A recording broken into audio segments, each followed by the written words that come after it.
ओम शांति।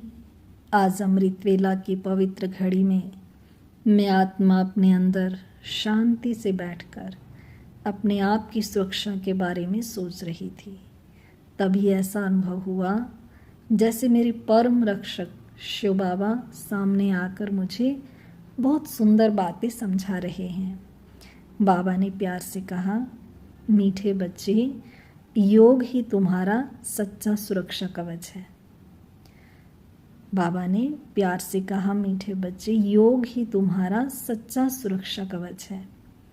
जैसे दुनिया में काम करने वाले लोगों को चोट से बचने के लिए सुरक्षा उपकरण चाहिए होते हैं, वैसे ही हमें माया और विकारों से बचने के लिए योग की ज़रूरत होती है।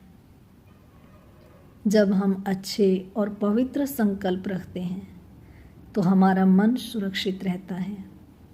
ये संकल्प हमें क्रोध, ईर्ष्या, द्वेष जैसे नकारात्मक भावों से बचाते हैं। सिर्फ बाहर की आँखों की सुरक्षा काफ़ी नहीं है। असली सुरक्षा तो तब होती है जब हमारी दृष्टि आत्मिक बन जाती है, जब हम खुद को आत्मा समझकर चलते हैं, उस सब को अपना भाई, अपनी बहन, सब मनुष्य आत्माओं को अपना मानते हैं, तो अपने आप ही हमारे अंदर प्रेम, सम्मान और पवित्रता आ जाती है। इससे हमारा व्यवहार भी सुंदर बनता है और आसपास का वातावरण भी शांति और खुशी से भर जाता है। फिर बाबा ने समझाया, आत्म सम्मान में रहकर किए गए अच्छे कर्म हमारे लिए ऐसे हैं जैसे हाथों में पहने हुए सुरक्षा दस्ताने, जो हमें गलत कर्मों से बचाते हैं और कठिन परिस्थितियों में भी संभालते हैं। जब हम भगवान की याद और उनके ज्ञान से जुड़े रहते हैं तो हमारा मन बेकार और नकारात्मक विचारों से दूर रहता है। परमात्मा की संगति में रहकर आत्मा सुरक्षित और शक्तिशाली बनती है। परमात्मा की संगति में रहकर आत्मा सुरक्षित और शक्तिशाली बनती है। खुशी और उमंग भी हमारी रक्षा करती है। बाबा ने फिर कहा, खुशी और उमंग भी हमारी रक्षा करती है। ये हमें दुख, निराशा और दूसरों की कमी देखने की आदत से बचाती है और हमें आगे बढ़ने की ताकत देती है। अंत में बाबा ने कहा, मीठे बच्चे, मुझसे योग लगाना मतलब अपनी सुरक्षा करना है। योग ही तुम्हारा सुरक्षा कवच है, इसे कभी मत उतारना। अगर हम योग को छोड़ देते हैं तो माया हम पर अचानक वार कर सकती है।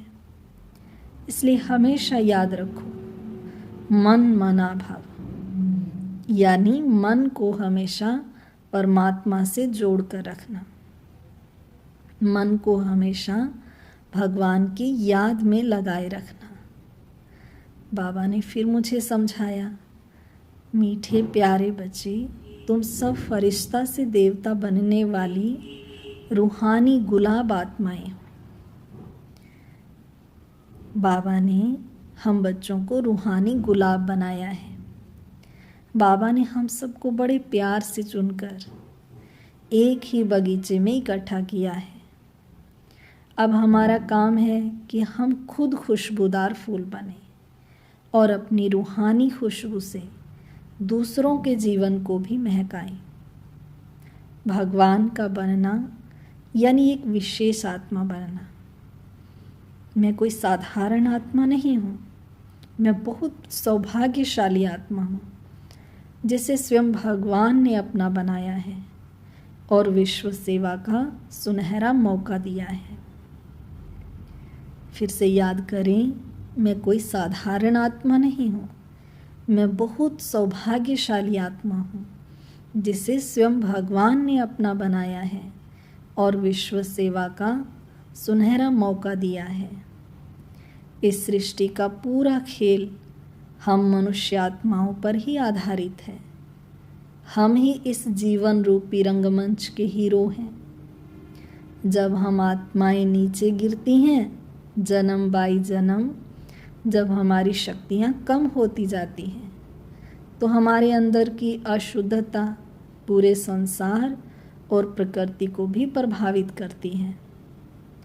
लेकिन जब हम पुनः संगम युग में ऊपर उठते हैं, जब कलयुग के अंत में स्वयं भगवान आते हैं और हमें चुनते हैं, हमें ज्ञान देकर संगम युग पर लाते हैं, हम आत्माएं पवित्र बनना शुरू होती हैं, तो हमारे अच्छे वाइब्रेशन से पूरा संसार और प्रकृति भी बदलने लगती है।